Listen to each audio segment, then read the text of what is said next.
समक्ष प्रस्तुत करें। भाव पंडित राम नारायण शर्मा जी को मैं वक्तव्य हेतु आमंत्रित करती हूँ।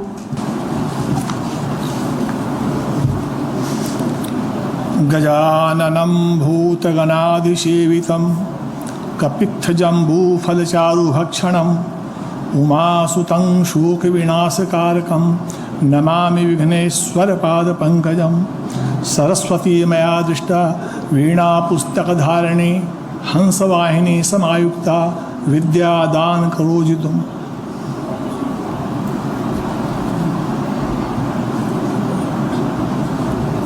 आदरणीय परम पूज्य धर्म श्री स्वामी श्री गोविंद देवगिरी जी महाराज भगवत स्वरूप एवं अन्य गणमान्य जन संगोष्ठी में उपस्थित विद्वज्जन, श्री महामंडलेश्वर एवं महामना श्री रमाशंकर जी मिश्र कुलपति जी महाराज, कुलपति जी महोदय से मेरी वार्ता टेलीफोन पर हुई।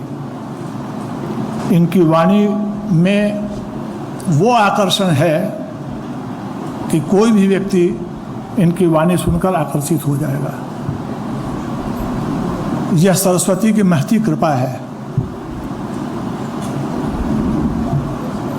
जब से इनसे वार्ता हुई तो मुझे लगा कि साक्षात सरस्वती से बात मेरी हो रही है, और मैंने आके भी यहाँ यही पाया कि साहब इनमें वो सारे गुण जो है विद्यमान है।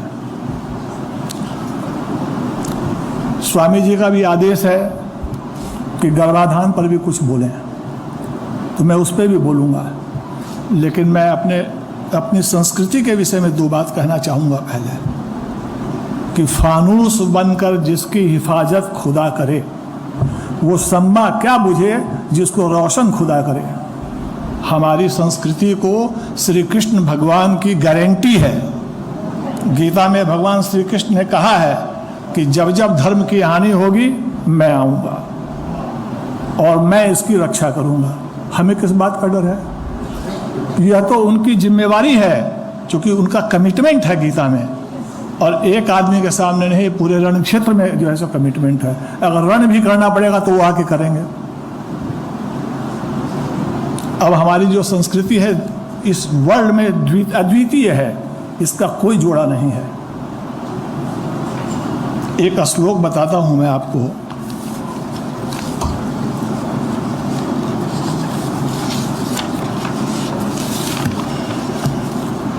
हम लोग सूर्य, चंद्रमा, ग्रह, बृहस्पति, इनको ग्रह मात्र मानते हैं। ये ग्रह नहीं है, ये ग्रहों के नाम से जाने जाते हैं।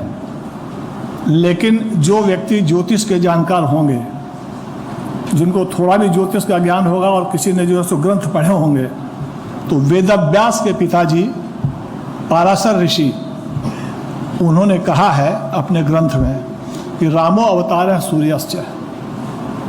राम का अवतार श्री सूर्य नारायण ने लिया था। चंद्रश्च यदुनायक, श्री कृष्ण का अवतार चंद्रमा ने लिया था। नृसिंहो भूमिपुत्रश्च, नृसिंह का अवतार मंगल ने लिया था। बुध सोम बुध से च, बुध का अवतार बुध ग्रह ने लिया था। बृहस्पति ने वामन का अवतार लिया था।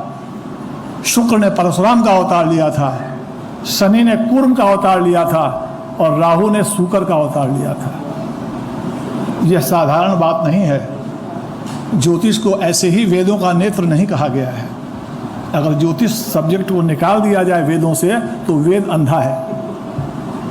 क्योंकि हमारे जितने भी यज्ञ, हवन, व्रत, दान, पर्व, त्योहार, होली, दिवाली, नवरात्रा बिना मुहूर्त के नहीं होते हैं।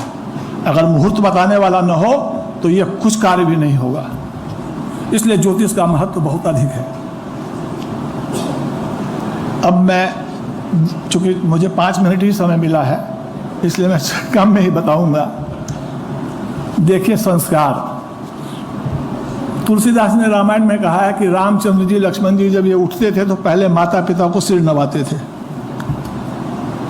हमारे ज्योतिष में कहता है कि प्रातः उठते ही हम कहते हैं कराग्रे वस्ते लक्ष्मी, कर मध्य तु सरस्वती, कर मूले स्थितो ब्रह्मा, प्रभाते कर दर्शनम। माने कराग्रे वस्ते लक्ष्मी, ये आगे के पार्ट में लक्ष्मी का वास है। और कर मध्य तो सरस्वती, कर के बीच में जो है हथेली में सरस्वती का वास है। और कर मूले स्थित ब्रह्मा, मतलब यहाँ कर्म का निवास है। ब्रह्मा ने कर्म से सारी सृष्टि को रचा है।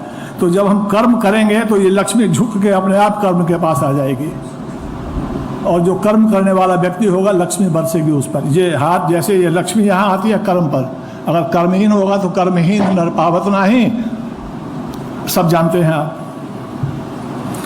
तो पहला काम है कि हम वो करते हैं। दूसरा काम ये करते हैं, ये हाथ को देखकर जमीन पर पैर रखते हैं, पृथ्वी पर, और कहते हैं माँ मुझे क्षमा करो, मैं आप पर पैर रख रहा हूँ। ठीक है। उसके बाद फिर हम अपना स्नान ध्यान करके मंदिर जाते हैं। मंदिर जाते हैं तो अगर भोलेनाथ के मंदिर गए तो जल चढ़ाते हैं। कोई और ज़्यादा किया तो पुष्प भी चढ़ाया, चंदन भी चढ़ाया, भोग भी लगाया, कोई धूप भी दिखाया, कोई आरती भी किया। और जब विष्णु के मंदिर में जाते हैं, या राम जी का हो, कृष्ण जी का हो, तो वहाँ हमको चरणामृत मिलता है। चरणामृत मिलता है हमें, जिसका महत्व हम लोग नहीं जानते हैं। मैं आपको महत्व बतलाता हूँ उसका। उसमें पंडित जी मंत्र बोलते हैं, अकाल मृत्यु हरणम। जो व्यक्ति चरणामृत प्रतिदिन लेगा उसकी अकाल मृत्यु कभी नहीं होगी। अर्थात अगर उसकी 100 वर्ष की आयु है तो वह 100 वर्ष में ही मरेगा, उसके पहले कदापि नहीं मरेगा। अर्थात उसका कोई एक्सीडेंट नहीं होगा, कोई भीषण बीमारी नहीं होगी, क्योंकि सर्वव्याधि विनाशनम। जितने प्रकार की व्याधियां हैं उन सभी व्याधियों का नाश हो जाएगा, भौतिक, दैहिक, दैविक। तो दैविक व्याधि क्या हुआ? भूकंप आना, बाढ़ का आ जाना, आग का लग जाना, उसमें उसका बाल बाका भी नहीं होगा जो प्रतिदिन चरणामृत लेगा। सर्वव्याधि विनाशनम विष्णु पादोदकं पित्वा, और कोई रोग नहीं होगा, सब प्रकार की व्याधि, कोई मुकदमा नहीं लगेगा उसको, किसी से लड़ाई नहीं होगी, क्योंकि सर्वव्याधि लिखता है उसमें, सारी व्याधियों का नाश होगा। और फिर लिखता है कि विष्णु पादोदकं पित्वा पुनः जन्म न विद्यते, उसका दोबारा जन्म नहीं होगा। असली यह है कि हमारी जो विद्या हम पढ़ते हैं, विद्या का अर्थ है या विद्या सा विमुक्तये। विद्या वो है जो मुक्त कर दे, माने सभी चीज़ों से निर्लिप्त कर दे, लिप्त नहीं रखे, वह असली विद्या वो है। आप केवल चरणामृत अगर ले लेंगे तो आपको वैसे ही जो है सो मुक्ति मिल जाएगी और आप वैकुंठ को चले जाएंगे। यह क्या साधारण सब हम लोगों की संस्कृति है, कितनी समृद्ध संस्कृति है, लेकिन हम आप आज से 50 वर्ष तो पहले जाते थे मंदिर, अब तो कोई जाते भी नहीं है, इसके महत्व को समझते नहीं है। तो विष्णु पादोदकं पित्वा, विष्णु पादोदकं क्या है? तो विष्णु के चरण से गंगा जी निकली है, अर्थात गंगा जल भी अगर आप ले लेंगे रोज तो इसका ये फल मिल जाएगा आपको। और मंदिर में शालिग्राम को स्नान कराते हैं तो वो भी विष्णु पादोदक ही हुआ। खैर, ये एक हम ये बता रहे हैं आपको। उसके बाद जब वहाँ से लेंगे तो हम कहाँ जाएंगे? मंदिर से चरणामृत लिया तो सूर्य को अर्घ भी देंगे। ये दिनचर्या की बात बताता हूँ। सूर्य को जब अर्घ देंगे तो गायत्री मंत्र से भी देते हैं और सूर्य के मंत्र से भी देते हैं। लिखता है कि सूर्य के गायत्री मंत्र से अगर सूर्य को अर्घ दें तो पृथ्वी दान का फल उस व्यक्ति को होता है। यहाँ कोई पैसे की बात नहीं है, केवल सूर्य को जल देने मात्र से आपको पृथ्वी दान का फल प्राप्त हो जाएगा, जो केवल राजा ही करता है, हर आदमी नहीं कर सकता है। और सूर्य है क्या? तो रामो अवतार है सूर्यस्य, साक्षात नारायण है। सूर्य को नारायण कहा गया है, सूर्य नारायण। और सूर्य के पहले अपनी जनपति उठा के देख लीजिएगा, उस सब में लिखा रहता है श्री सूर्योदयादिष्टम। और ग्रह में श्री नहीं लगा है, लेकिन सूर्य में श्री सूर्योदयादिष्टम लिखा रहता है। साक्षात नारायण है। अगर भगवान को नहीं देखा है तो सूर्य नारायण को देख लीजिए, साक्षात भगवान है, जो भगवान का अवतार ले सकते हैं। अब आप समझ लीजिए कि जैसे ओम उग्रं वीरं महाविष्णुम ज्वलंतम सर्वतो दिशम नृसिंहं भीषणं भद्रं मृत्यु मृत्यु नमाम्यहम्। माने विष्णु के ऊपर भी विष्णु है, महाविष्णु। वैसे नारायण जो है वो सूर्य नारायण भी है। श्री इसलिए लगाते हैं कि लक्ष्मीपति हैं वो, इसलिए उनमें चूंकि उनको रोल अदा करना है ग्रह का, इसलिए वो ग्रह का रोल अदा करते हैं, इसलिए उनको ग्रहों का राजा कहा गया है। ऐसे ही सूर्य भगवान 1 महीना तक राम जी के जन्म में अयोध्या में आके नहीं बैठ गए थे। उन्होंने अवतार लिया था, तो उनको तो आना ही था। और विश्व में किसी को पता नहीं लगा कि सूर्य भगवान 1 महीने तक जो है अयोध्या चले गए, और सब सृष्टि वैसे ही चलती रही, किसी को पता नहीं लगा इस बात का। और जब महीना पूरा हो गया तो भगवान ने कहा प्रभु अब आप, तब फिर सूर्य भगवान अपनी जगह पे गए। तो आप देखिए, जब सूर्य को अर्घ देके आते हैं और सूर्य नारायण कहते हैं, भगवान कृष्ण कहते हैं अर्जुन को कि भाई तुम अभी नहीं अगर मानोगे, तुमको विराट स्वरूप दिखला दिया, तो तू एक काम कर, चूंकि तू मेरा सखा है। यह बात सबको बताई है उन्होंने कि तू मेरा सखा है, क्योंकि हम लोग बहुत आलसी हैं, हम लोगों से न पूजा होती है, न पाठ होता है, न कुछ होता है। बोले तू मुझे साष्टांग दंड प्रणाम कर लिया कर, अगर साष्टांग दंड प्रणाम कर लेगा तो मैं तुझे सारे पापों से जो है सो मुक्त कर दूंगा। इसलिए आप लोगों से भी अनुरोध करूंगा, कैसा भी संकट हो जाए, अगर ईश्वर के सामने साष्टांग दंड प्रणाम आप कर लेंगे तो आपको मुक्ति मिलनी ही मिलनी है, सारे पाप नष्ट होने ही होने हैं। हम लोग अभिवादन करते हैं, प्रणाम करते हैं, पैर छूते हैं। अभिवादन करने का बड़ा भारी महत्व है। अभिवादन करने का महत्व ये है, आयु निश्चित बढ़ जाती है, ऐश्वर्य धन संपदा निश्चित बढ़ जाती है, बल बढ़ जाता है। ये 4 चीज़ें जो है, विद्या यह बढ़ जाती है, विद्यावान हो जाता है। आप कहेंगे ये कैसे है, खाली श्लोक बन रहा है इससे थोड़े हो जाएगा। आप मार्कंडेय ऋषि को देखिए, मार्कंडेय ऋषि के पिता मृकंडू ऋषि थे, उनको संतान नहीं थी। उन्होंने शिव जी की बड़ी घोर तपस्या की, तो भगवान प्रकट हुए, बोले ना तो भंडारी है। बोले बताइए ऋषि महाराज क्या करें आपके लिए। बोले बेटा चाहिए। बोले आपके भाग्य में तो है नहीं। बोले वो नहीं जानता हूँ मैं, भाग्य में नहीं है तभी तो आपके लिए इतनी बड़ी तपस्या की है मैंने, नहीं तो क्या करता मैं। तो बोले अच्छा ठीक है, मैं पुत्र तो दूंगा, लेकिन मूर्ख पुत्र चाहिए या विद्वान चाहिए। बोले प्रभु विद्वान चाहिए। बोले मूर्ख लोगे तो 100 वर्ष की आयु, और विद्वान लोगे तो 16 वर्ष की आयु। तो मृकंडू तो ऋषि थे प्रभु, जो भगवान को प्रत्यक्ष कर सकते हैं, वो साधारण व्यक्ति तो होंगे नहीं। उन्होंने कहा 16 वर्ष का पुत्र चाहिए। ठीक है साहब, मार्कंडेय ऋषि जन्म ले लिए, बड़े विद्वान। लेकिन मृकंडू ऋषि ने उनको एक बात सिखा दी जब वो 5 वर्ष के हुए। बोले जो भी मिले तुम्हें रास्ते में, घर पर आए या तुम जहाँ जाओ, जो मिले सबको तुम दंड प्रणाम करो, सबको अभिवादन करो, सबको दंड प्रणाम करो। तो उन्होंने आदत बना ली, जो मिले उनको प्रणाम। आपका शत्रु भी होगा तो कुछ न कुछ तो कहेगा ही, राम राम भी कहते कि कुछ आशीर्वाद तो कुछ तो देगा ही देगा। तो सप्तऋषि आ रहे थे, तो सप्तऋषि के सामने भी उन्होंने दंड प्रणाम जो कर दिया। उनके मुख से निकल गया चिरंजीवी भव। अब चिरंजीवी और सप्तऋषियों का आशीर्वाद हो गया, संतों का आशीर्वाद हो गया, तो फिर बाकी क्या रह गया। हमने तो यही सुना था कि भावी ही मेट सकहीं त्रिपुरारी। वो पार्वती जी की माता जी को बताया नारद जी ने कि जो तप करें कुमारी तुम्हारी, भावी ही मेट सकहीं त्रिपुरारी, कि त्रिपुरारी भावी को मिटा सकते हैं। तो यहाँ भावी मिटाया है त्रिपुरारी ने। क्या मिटाया, तो जब वो आने लगे, जमराज आए, जब इनको पकड़ने के लिए पूरा हो गया, तो साहब ये कस के इन्होंने महादेव को पकड़ लिया। बोले बचाइए प्रभु। तो जमराज की तरफ जब देखा महादेव ने, तो जमराज जल के भस्म हो गया। इसलिए आप जमराज पहले दिखाई पड़ते थे। हमने अपनी माँ से भी सुना है कि जो बीमार आदमी रहते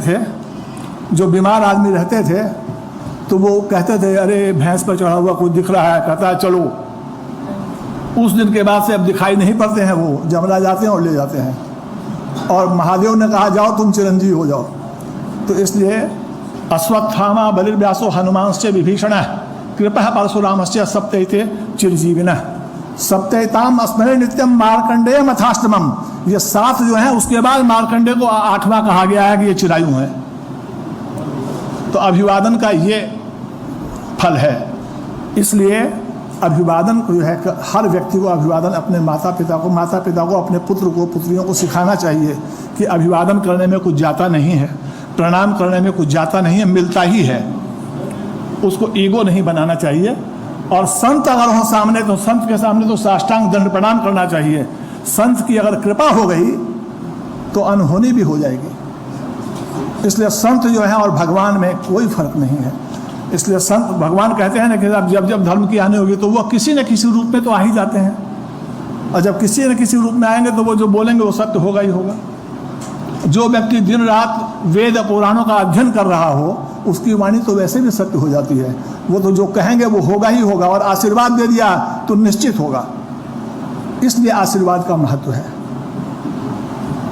अब 2 मिनट में वो कहूँगा गर्भाधान के ऊपर। जितने भी प्राणी जन्म लेते हैं मनुष्य में, वो अपने 90% उसमें पितृलोक से ही आते हैं, अपने ही पितृलोक आके जन्म लेते हैं। इस बात को जान लीजिए आप लोग कि पितृ का अनादर नहीं करना चाहिए। अगर पितृ नाराज होंगे तो संतान कदापि नहीं होगी, अगर होगी तो दुष्ट होगी। इसलिए अपने यहाँ 15 पक्ष पितृपक्ष का बना है कि आप 15 दिनों में पितृलोगों को जो आप संतुष्ट कीजिए, जल से कीजिए, ब्राह्मणों को भोजन करा के कीजिए, दक्षिणा दे के कीजिए, गया श्राद्ध जाके कीजिए। ये अगर करेंगे आप तो पितृ प्रसन्न हो गया और सुसंतान पैदा हो जाएगी। अब ये 16 संस्कार क्या है गर्भाधान संस्कार के साथ, वो आएगी कैसे? तो आपको मुहूर्त का महत्व है। अगर आपने बढ़िया मुहूर्त जो है सो चुना और वहाँ उस वक्त अगर गर्भाधान संस्कार किया तो निश्चित है कि जैसी संतान आप चाहेंगे वैसे संतान आपको मिलेगी। आप पुत्र चाहेंगे पुत्र मिलेगा, पुत्री चाहेंगे पुत्री मिलेगी, साइंटिस्ट चाहेंगे साइंटिस्ट मिलेगा। ये मुहूर्त का महत्व है। लेकिन आपको अपने सदाचार को बना के रखना पड़ेगा। अगर आप में सदाचार नहीं है, बुजुर्गों के आशीर्वाद आपने नहीं लिया, तो आपको वो चीज़ प्राप्त नहीं होगी। अब क्यों हम लोग 16 संस्कार कहते हैं, बहुत शॉर्ट में बता रहे हैं कि जो पितृ लोग हैं उनसे अशुभ कर्म भी होते हैं और शुभ कर्म भी किए हैं उन्होंने, क्योंकि उनको प्रारब्ध का फल मिलना है। तो 16 संस्कार जब हम करते हैं तो पहले गर्भाधान संस्कार, उसके बाद पुंसवन संस्कार, सब में भगवान की पूजन होती है, दान होता है, व्रत होता है, हवन होता है। नारायण इसमें सारे यज्ञ और पूजनादिक नारायण को समर्पित होते हैं। तो जब हम दान और पूजन पाठ करते हैं, 16 संस्कार करते हैं, अन्नप्राशन संस्कार, यज्ञोपवीत संस्कार, घर से निष्क्रमण संस्कार, वैवाहिक संस्कार, तो इनसे क्या होता है कि जो पितृ लोग आते हैं या जो जन्म में बालक आता है, वह बालक जो भी अशुभ कर्म किया रहता है वो सारे अशुभ कर्म उस संस्कारों के करने से नष्ट हो जाते हैं। अर्थात वह परिष्कृत हो जाता है, शुद्ध हो जाता है वह बालक। तो उसको पूर्व जन्म का फल, खराब फल भुगतना नहीं पड़ता है। इसलिए 16 संस्कारों की आवश्यकता है। आपको कोई प्रश्न करना हो तो आप मुझसे कर लीजिएगा, मैं आपको जवाब दूंगा उसका। इसलिए 16 संस्कारों की आवश्यकता है। आप कहते हैं हमारी संस्कृति का क्या मुकाबला है? हमारा संवत्सर शुरू होता है चैत्र शुक्ल प्रतिपदा से। चैत्र शुक्ल प्रतिपदा से शुरू होता है, कलश की स्थापना होती है। कलश में सर्वौषधि लगती है, जल लगता है, मिट्टी का कलश लगता है, उसके अंदर पान लगता है, तांबे का पैसा लगता है। हम और उसमें जो हम लोग जौ लगाते हैं, उसमें से जौ से वो जो जवारा पैदा होते हैं, हमें यह बताता है कि हमको औषधियों को कैसे संरक्षित करना है। वनस्पतियों को, उसमें आम का पत्ता लगता है, हम लोगों को औषधियों को, वनस्पतियों को कैसे संरक्षण करना है, ये कलश स्थापन से हम सीखते हैं। और दुर्गा से क्या सीखते हैं कि शत्रु के संहार के लिए दुर्गा ने सभी देवी देवताओं से अस्त्र शस्त्र धारण किए थे। और तब वह इतनी बलवती हो गई कि उन्होंने महिषासुर को मार दिया। नवरात्रा में दूज को जो है फिर पूजन होती है, तीज को सिंधारा होता है, सौभाग्य पूजन होता है। कुंवारियों का पूजन होता है, कुंवारी को भोजन कराते हैं, वेद पाठियों को बुलाते हैं, उनसे वेद ध्वनि करवाते हैं, दुर्गा सप्तशती का पाठ कराते हैं, देवी भागवत का पाठ कराते हैं। मतलब एक नवरात्रा, 4 नवरात्रा होती है साल में। हमारे यहाँ उत्सव की कोई कमी है? और नवरात्रों में रामनवमी आ गई, फिर राम जी का जो उत्सव मना, उसी में वामन अवतार क्या है, वामन का उत्सव हुआ, उसमें नागपंचमी भी आती है, नाग का उत्सव हुआ, वो पूरा होता है। पूर्णिमा आ गई, हनुमान जी का जन्म आया तो हनुमान जी का उत्सव हुआ। हमारे यहाँ समृद्धि, हमारा जो शास्त्र है, हमारे जो वेद पुराण है, हमारी जो संस्कृति है, इतने समृद्ध है कि 365 दिन हमारे यहाँ उत्सव है और 365 दिन हमारे यहाँ त्यौहार है। इसलिए कहते हैं, वो भगवान कहते हैं कि एको हम बहुश्यामः, मैं एक हूँ लेकिन मैं सब हूँ, जो भी देख रहा है वो सब हूँ मैं, मेरे अलावा कुछ नहीं है। फिर कहते हैं एको हम द्वितीय नास्ति, एको हम मैं ही हूँ और कोई है नहीं। मैंने भगवान निर्लिप्तता भी बताते हैं और उससे अलग होना भी बताते हैं, और उसमें लिप्त होना भी बताते हैं। बोले लिप्त भी रहो और निर्लिप्त भी रहो। बोले मैं सब में हूँ, मैं किसी में नहीं हूँ, सब मेरे में है। इसलिए चूँकि समय बहुत कम है तो मैं इतने ही पर कहकर समाप्त करूँगा। इसलिए मैं यह कहूँगा कि अपने बच्चों को दिनचर्या जरूर सिखाइए, कम से कम रोजाना मंदिर जाना सिखाइए, चरणामृत लेना सिखाइए और अभिवादन करना सिखाइए। उनको ईगो नहीं रहे, इसका प्रयास आप लोग करिए।